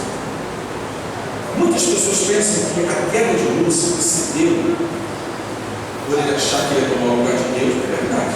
Por ele ser orgulhoso, é verdade. Por ele ser, é verdade. Tudo isso. Mas se você ler o contexto do texto, Deus criou primeiro os anjos ou o homem? Os anjos. Depois criou a terra e depois criou o homem. Os anjos não tinham conhecimento. Eu estou não sei quem sabe, mas não teria que mostrar aqui uma hora e meia para explicar isso para você. Eu estou resumindo. Na apostila eu mostro um pouco disso, dessa parte que eu estou falando aqui agora. Quando Deus criou o homem, presta atenção, isso aqui é fantástico para você compreender. Quando Deus criou o homem, criou os anjos, Ele não disse o mundo espiritual, Ele não disse o que Ele tinha que dizer, qual era o projeto do homem. E Ele deu a terra, lá em Ezequiel 28, a terra original para Lúcifer governar a terra. Lúcifer pensou que a terra ele estava governando para ele. Está lá em Ezequiel 28, verso 14. Entendendo que a gente está até aqui o esboçozinho preparado. Ezequiel, mas não dá, é muita coisa. Não dá para a gente explicar com isso aqui agora. Vou resumir. E aí o que acontece? Deus um dia reuniu todos os anjos. A Bíblia mostra que Deus reuniu os seus anjos. E Deus chega assim para Lúcifer: Lúcifer, estou apenas aqui trazendo um contexto para você entender. Todos sabem que Lúcifer está guardando a terra para algo que eu estou preparando. E Lúcifer vai me dar e tal. Eu quero dizer para vocês que Lúcifer está preparando a terra para alguém que eu vou criar. Aí Lúcifer já parou de prestar atenção. Alguém que eu vou criar, que será a minha imagem e semelhança, e que vocês anjos vão ter que, já esse? Hebreus 14, os anjos vieram para conceder. Aí, porque a Bíblia diz em Ezequiel 28 que o mal começou a se originar, algo aconteceu que Lúcifer deu origem ao mal. Espera aí, eu estou cuidando de uma terra que não vai ser minha, para alguém que Ele vai criar, que eu vou ser inferior, e que eu vou ter que servi-lo. Aí, irmãos, se você continuar vendo o texto, Lúcifer começou a questionar a justiça de Deus. Aí Deus vai dizer assim: profanaste o santuário, fosse injusto. E aí ele fez a rebelião. Porque tem mais detalhes aí que está tendo. Aí, voltando, por que o diabo te odeia? Porque essa terra que ele achou que era dele é nossa. E Jesus o venceu como homem. E nós vamos entrar num lugar, na presença imediata de Deus, que Ele nunca mais vai entrar. Não entra mais, mas Ele nunca mais poderá voltar lá. Quando o diabo olha para você, ele lembra que ele perdeu a terra, que ele foi derrotado por causa de você. Então o diabo quer ver o homem caído, o diabo quer ver o homem destruído na bebida, o diabo quer ver o homem, o diabo quer destruir. Por isso que Jesus vai dizer: ele veio para roubar, matar e destruir. Há uma sequência. O diabo não pode destruir de imediato. Primeiro ele rouba o quê? Tua comunhão com Deus. E depois ele mata o quê? A tua vida espiritual. Aí ele vai te destruir. Drogas, vícios, bebida. Tem uma sequência. O diabo não sabia do plano de Deus, que Paulo vai dizer no mistério oculto, que era a encarnação de Jesus. Quando o diabo foi descobrir por que Jesus veio, e todo aquele contexto da ressurreição já era. Então, vocês estão entendendo isso? Amém? Então, o ódio dele para conosco tem esse sentido aí. Jesus nos venceu como homem, nós temos que a terra, porque você vê que quando Adão pecou, Adão perdeu o quê? A alma, vida espiritual, o corpo, vida física, e ele perdeu a autoridade. Lembra que em Gênesis capítulo 1, Deus diz que toda autoridade deu ao homem sobre a terra, mas não é. Aí lá em Lucas 4, Satanás vai dizer assim: tudo isso te darei se prostrar me adorar, porque a mim foi entregue. Quem é que entregou os reinos e a autoridade do mundo para o diabo? Quem foi? Adão entregou. Por isso, quando você vai para Gênesis 9, quando Deus destruiu o mundo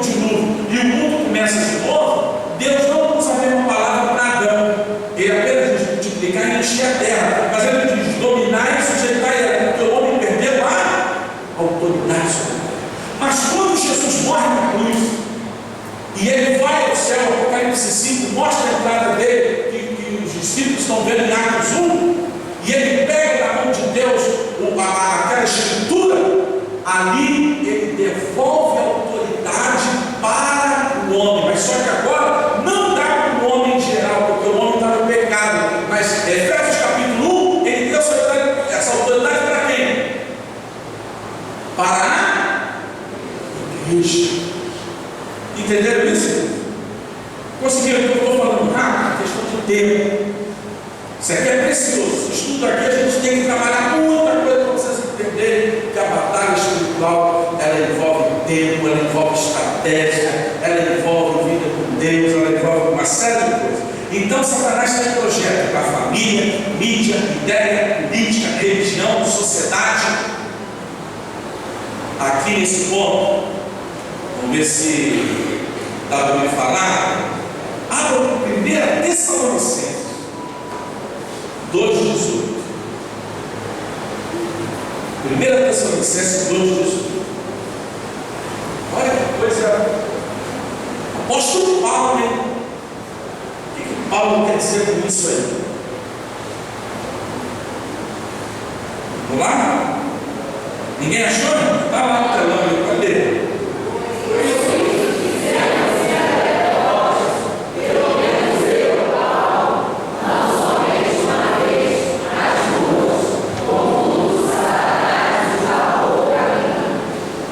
Satanás fez o quê? Barrou o caminho. Que isso? Satanás barrou o caminho do apóstolo Paulo. Vamos analisar isso aqui agora, porque a gente está vendo aqui que ele tem projeto com pessoas, com cada um de nós aqui. Vamos lá, aí eu fui buscar essa palavra, barrar. Barrar aqui é bloquear, é impedir. O caminho, vou falar depois. Como é que a gente analisa esse barrar o caminho? Dificuldades. Exemplo. Eu não conheço os irmãos aqui, estou falando hipoteticamente. Aí o irmão está se preparando para vir para a igreja, curso de batalha espiritual, culto à noite. De repente surge uma briga sem pé e fundamento. E o ódio está passando. O diabo criou uma barrou com dificuldade, uma crise, para você não lugar. Segundo, circunstâncias. De novo você está indo para o culto. Depois eu vou falar por que eu estou falando de culto de igreja. Circunstância, está se preparando para o culto, surge aquele enxaqueca do nada. Aí, ai meu Deus, e você não consegue nem se mexer. Ele toma remédio, toma não sei o que, toma não sei o que, e nada. Mas curiosamente, quando passa o horário do culto, quer dizer, se você chegar aqui, o culto já acabou, a dor de cabeça só não é mesmo. Isso foi uma série. Isso foi uma série. Barrou o caminho para uma circunstância. Terceiro, adversidade. Eu estou vendo no meu carro, alguém bate, uma árvore cai. E justamente eu estou indo para fazer as coisas de Deus. Dificuldade, circunstância, adversidade. Aí vem agora, armadilha. Aí eu estou preparando para vir para o culto. Aí o telefone toca. Oi, fulano de tal. Você não veio hoje na escola dominical? Não, estou indo para o culto à noite. E o pastor falou aqui, jogou uma indireta, isso é para você, fofoca. É mesmo? Falou isso. Meu Deus, você aí a irmã é fraca, cai na cabeça da outra. Armadilha. O diabo usou pessoas para falar coisas de outros sem saber o que é. Aí daqui a pouco a pessoa está com raiva da outra sem saber. Aí vai falar com o pastor, falar com quem? E o pastor nem sabe. Já aconteceu isso comigo?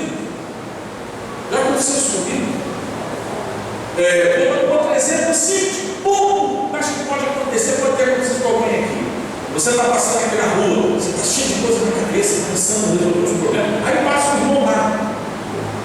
Oh, cheguei! Aí você olha, mas tua cabeça está longe, você olhou para o irmão, mas tua mente não viu o irmão. Aí o irmão lá do outro lado. Oh, irmão, vai ter primeiro? Nem sequer. Aí chega a igreja, nem conversa mais com o irmão. Olha, você está chateado comigo? Claro, eu estou te compreendendo. Qual o seu problema na rua? Olha, eu já aconteceu isso comigo muitas vezes. Quando eu estou na rua, minha mente está com uma série de coisas. Se a pessoa passou, parou. Mas aí o diabo vai, não está nem aí para você. E se a pessoa é aquele crente cristal, que se quer, ou crente burro, ou crente repórter, fofoqueiro, ou crente da manual, língua comprida, aí começa. Tem vários, eu tenho 50 tipos de crentes. Entendeu? Crente Tarzan, Madonna,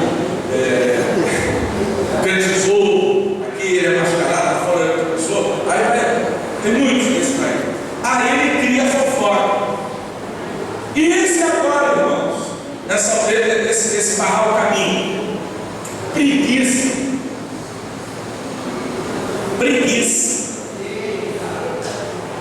Se chamar para uma praia, o cara não está nem aí, vai para festa, para show, mas para culto. Aí eu trabalhei muito, e aquele descanso exagerado barrou o caminho. Que isso, rapaz, você trabalhou demais, vai para o culto hoje não, vai dormir, vai não sei o que, não sei o que lá, vai não sei onde. Agora eu pergunto, irmãos, quem aqui que era comum, sexta-feira cheira, sábado cheira, domingo vai acabar a segunda. Sexta-feira, sábado bebe, domingo bebe, e segunda-feira vai trabalhar. Vai para a praia, bebe, não sei o que, vai para a balada. Aí segunda passou um pouquinho, não tem mais atividade, tudo. Ah, meu, vai parar para a televisão, porque eu vou ter que morar na igreja, estou exagerando. Mas quando estava no mundo, fazia tudo. Irmãos, quando os Rolling Stones estiveram aqui, fizeram aquele show na Copacabana, eu preguei sobre isso, não sobre os Rolling Stones, mas eu preguei pessoas que vieram até lá do Nordeste do show dos Rolling Stones, pessoas que deixaram mulher, deixaram emprego, pessoas que ficaram ali na frente para ficar perto dos caras. Imagine você fazendo isso por Jesus. Você faria isso por Jesus? Andar dias a pé, deixar tudo, ficar ali para quatro camaradas pegar uma grana, embora depois você ficar ali olhando, ficar ali apertado e tudo, aquela coisa toda, etc. Qual é? Aí a gente falou, nesse dia eu estava pregando sobre seguir a Jesus.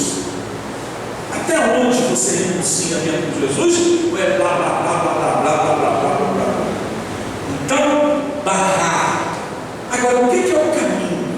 Interessante. Tudo está relacionado com as coisas de Deus. Tudo isso acontece. Vou dar alguns exemplos. Quando você vai para a casa de Deus adorar, vai estudar a Bíblia, vai orar, vai evangelizar, acontece tudo isso aqui. Agora, por que não acontece isso quando você vai fazer outra coisa que não seja as coisas de Deus? Acontece? Acontece? Não acontece. Aí você tem, eu não estou aqui criando uma situação, meu Deus. Não.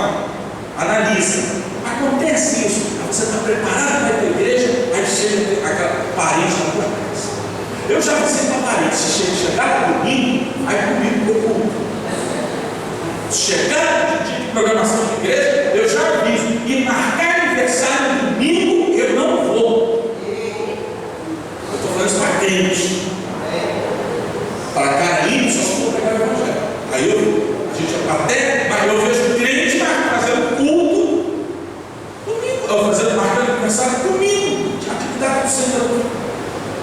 É isso que pensamento teve. E outro crente chegou para mim, uma vez, um tempo atrás, pastor, eu vou fazer aniversário lá, estava vendo os amigos que são crentes, eu estou me falando para comprar mais cerveja para não ficar mal. O quê? Irmão, compra que suco, baracola, conjecção, e diz para si quiser, vai comer e beber. Isso acabou. Na minha casa não entra, e se for fumar, é lá fora, não vai ser mesmo. Que negócio é esse? Eu já vi coisa de crente aí, comprar bebida com ímpio, porque a festa do cara não quer não, peraí, e botar música não tem nada a ver. Você é luz. As trevas tem que se adaptar mesmo. Estou indo para casa de crente, quando eu vou para casa de ímpio, eu tenho que suportar aquela coisa toda. Quando a gente se converte, isso é complicado. Quando você é do mundo, pode ficar naquela roda de santo, aquelas coisas todas, aquela conversa fiada. Depois que você se converte, você pode estar no santo. As famílias chamam, você vai para a questão de não ter problema, você está doido para sair dali. Está ali, agora se for para pregar o evangelho, mentir no lixo, mas sempre ficar ali ouvindo e falando besteira, e cerveja para cá, cerveja para lá, e samba alta, não sei o quê, e conversa fiada, não sei o quê, tu fica ali, já acordou um pouco? Porque você, quando acontece isso, você sabe qual é o bom sinal? Você nasceu de novo. Essas coisas não te atraem mais. Você não atrai mais aquela rodada de show. Você passa perto, você tem nojo. Por quê? Eu não estou sorrindo. Eu conheço um irmão que ele é cantor evangélico hoje, Aurélio Salles. Ele é até da Universal. Ele era compositor de samba, vivia nesse negócio. Hoje, a gente conversa muito, ele é o secretário do seminário, e ele, quando passa perto de cerveja, de cigarro, tem nojo disso, porque Deus mudou a vida dele. Irmão, 10 minutos, e para a gente terminar essas contas aqui, e agora eu queria fechar com uma coisa. Eu sei que vocês estão com fome. O que é hoje? É bife? É milanesa? Oi? Carne está assando. Eu queria que vocês abrissem Efésios 4, 27.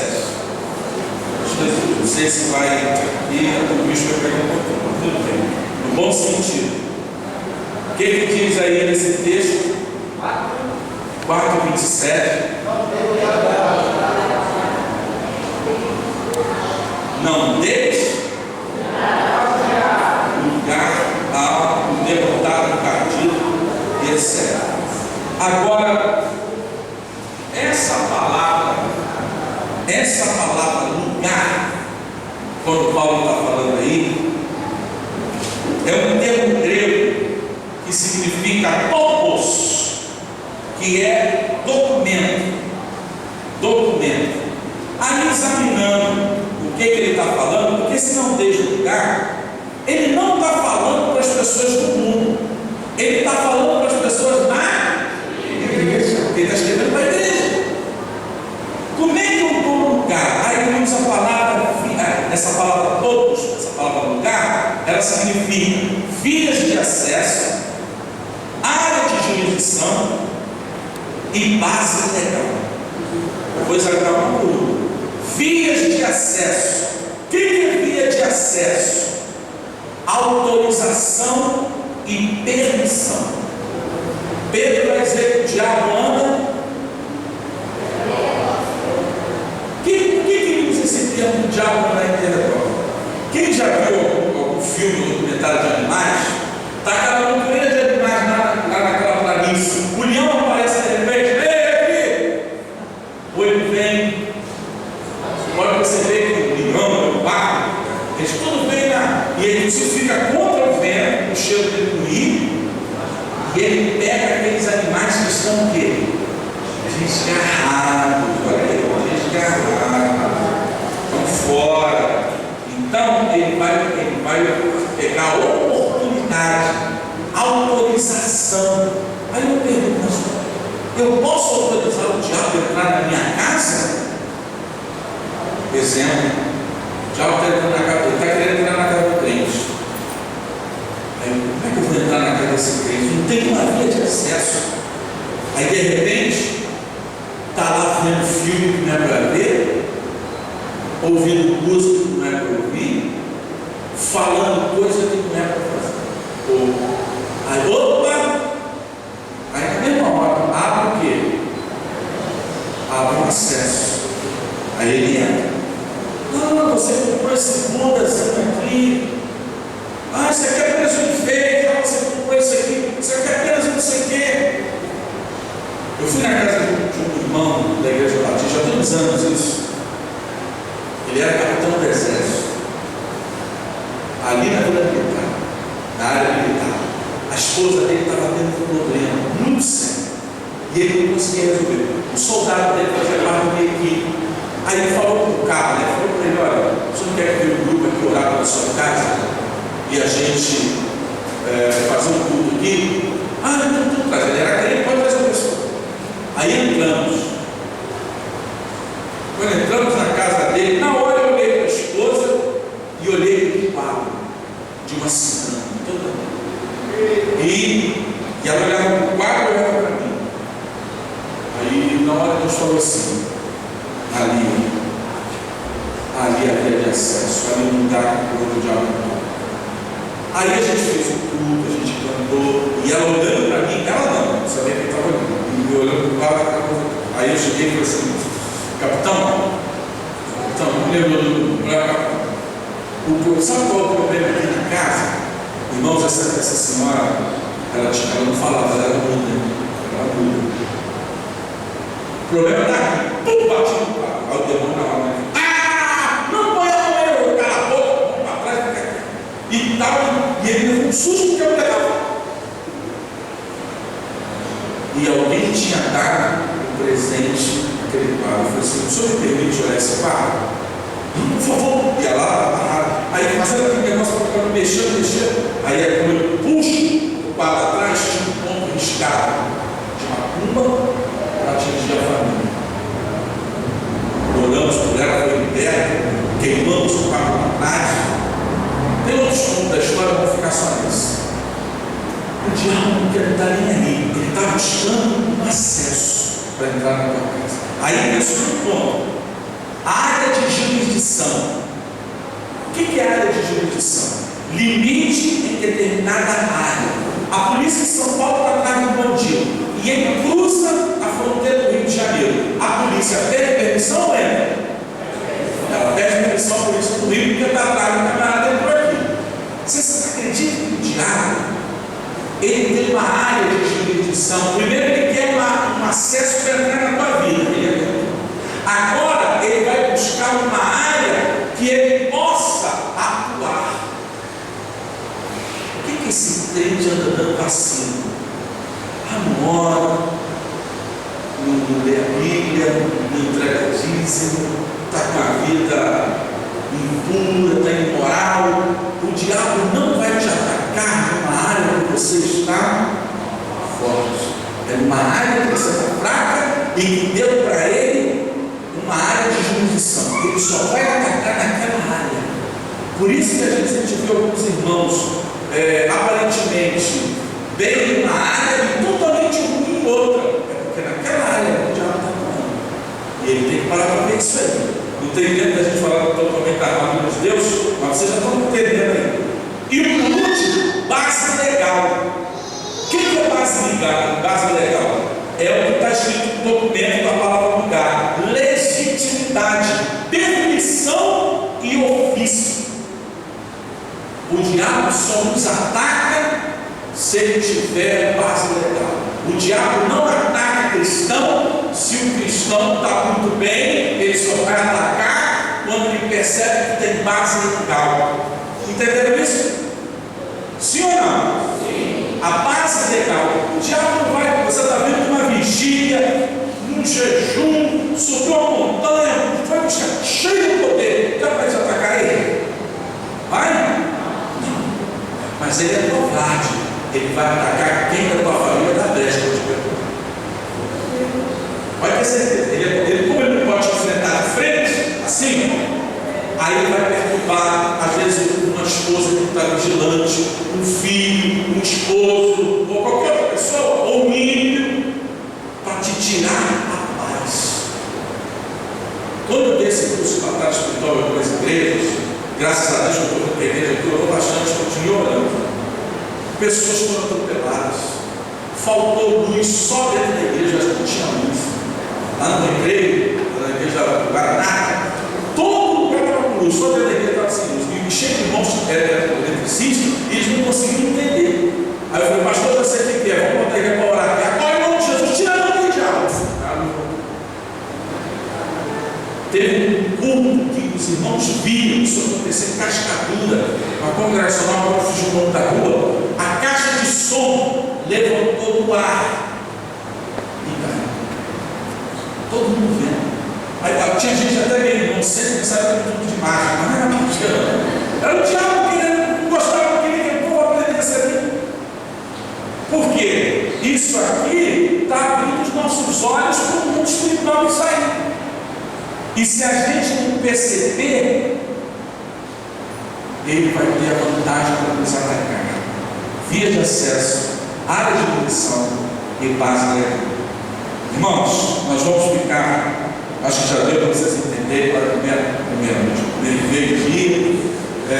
A gente pode voltar um outro dia aqui e dar esse curso completo de 8 da manhã às 8 da noite, que é mais ou menos o tempo. Porque eu não falei dos desenhos animados, não falei de família, não falei de novela. Tem uma série de pontos de evangelismo, de conquista de cidade, de tomar lugar, porque a batalha espiritual, eu estou dando aqui um pouquinho daquilo que o nosso inimigo tenta contra nós. Mas saiba de uma coisa, você sabe disso: Satanás já está derrotado. Ele já foi, como o apóstolo Paulo diz lá em Romanos 8, a partir do verso 31, se Deus é por nós, agindo Deus, Isaías, aí no final ele diz assim, que em todas essas coisas somos mais que vencedores. Aí eu vou explicar isso, e aqui eu passo a palavra para o pastor. Por que mais que vencedor? O que Paulo quis dizer com aquilo?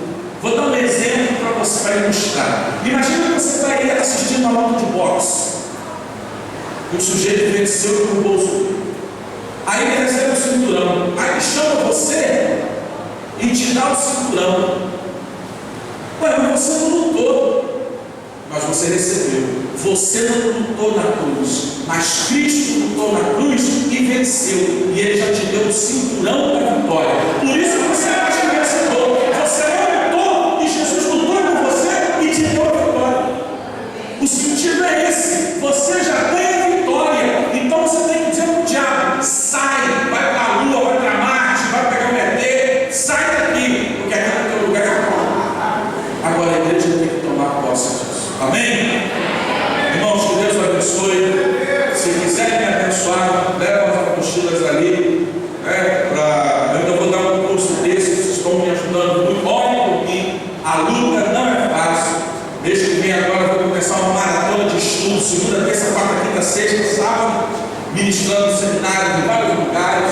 Deus está abrindo portas aí. E eu já estou assim gostando um pouco dessa igreja. A coisa está toda hora por aqui. Quem sabe eu vou fazer umas coisas, eu estou com um projeto de evangelismo aí, 24 horas de evangelismo no Rio de Janeiro. Estou unindo aí quase 15 igrejas, aonde nós vamos fazer um trabalho de evangelismo mútuo. Tem Igreja Batista, Nova Vida, Assembleia de Deus, Congregacional, são várias igrejas que de repente vocês vão receber aqui uma ajuda de 40, 50 irmãos que vão ficar aqui um mês evangelizando toda essa região juntamente com a igreja. Olha que coisa tremenda aí. Mas eu vou dar um treinamento para esse pessoal. É um treinamento que vai ser feito nas igrejas de evangelismo estratégico e criativo. Eu vou estar dando estudo agora com a Batista ali na região de Anchieta, só que eu não me lembro qual é o sábado que vem agora. E olhem por nós aí, que Deus abençoe. Passa a palavra ao pastor, senão a gente vai embora. Eu gosto de ensinar, se tiver alguém que está ouvindo, e a gente agradece essa oportunidade e que Deus abençoe. Agradecer a presença do pastor Adnei. Eu vou convidar o Pietro, mas dando um presente do pastor Adnei. Não sei. Pode aplaudir o Senhor.